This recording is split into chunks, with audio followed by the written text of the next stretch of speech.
Hi സുഹൃത്തുക്കളെ, ഒരു പണക്കാരനിൽ നിന്നും ഒരു കച്ചവടക്കാരൻ കുറച്ച് പൈസ വാങ്ങി.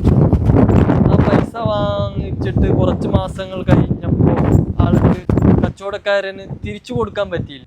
അപ്പോൾ തിരിച്ചു കൊടുക്കാൻ പറ്റാത്തത് കൊണ്ട് പണക്കാരന് കച്ചവടക്കാരനോട് പറഞ്ഞു, നിന്റെ മകളെ എനിക്ക് വിവാഹം ചെയ്ത് തരണം എന്ന്. അങ്ങനെ വിവാഹം ചെയ്ത് ഈ കാര്യം അച്ഛൻ മകളോട് പറഞ്ഞപ്പോൾ മകള് സമ്മതം അല്ല എന്ന് പറഞ്ഞു. അപ്പോൾ കച്ചവടക്കാരൻ നേരെ പണക്കാരനോട് പറഞ്ഞു. അപ്പോൾ പണക്കാരൻ പറഞ്ഞു, എന്നാൽ ഞാനൊരു കണ്ടീഷൻ, ഒരു ഉപാധി വെക്കാം. നിങ്ങൾക്കൊരു 2 സഞ്ചി തരും. ആ സഞ്ചിയിൽ കറുത്ത കല്ലും വെളുത്ത കല്ലും ഉണ്ടാവും.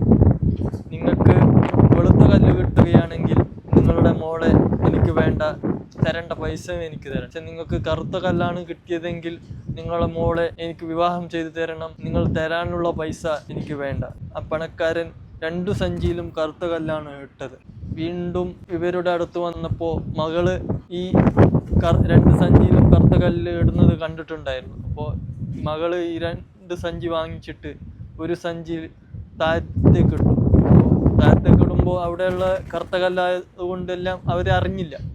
പക്ഷെ പണക്കാരനോട് മകള് പറഞ്ഞു, അടുത്ത സഞ്ചിയിൽ കറുത്ത കല്ലാണെങ്കിൽ ഞാൻ താഴെ ഇട്ടത് ഒരു വെളുത്ത കല്ലാണ്.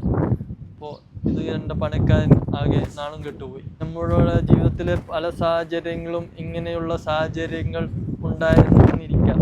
പക്ഷെ നമ്മൾ യുക്തിപൂർവ്വം ചിന്തിച്ചാൽ നമ്മൾ അതിൽ നിന്നും രക്ഷപ്പെടാൻ കഴിയും. അല്ലെങ്കിൽ അവരുടെ ഒക്കെ അടിമകളായി, അല്ലെങ്കിൽ അവർ പറയുന്ന രീതിയിൽ നമ്മൾ കാലാകാലം, ശിഷ്ടകാലം, നമ്മുടെ ബാക്കി കാലം അവരുടെ ആ ഒരു അടിമയായി തന്നെ നിൽക്കേണ്ടി വരും. അപ്പോൾ പലരും വിദ്യാഭ്യാസം ഉണ്ടായതുകൊണ്ടോ ഒരു കാര്യമില്ല. പക്ഷെ നമ്മുടെ യുക്തിയാണ് പ്രധാനം.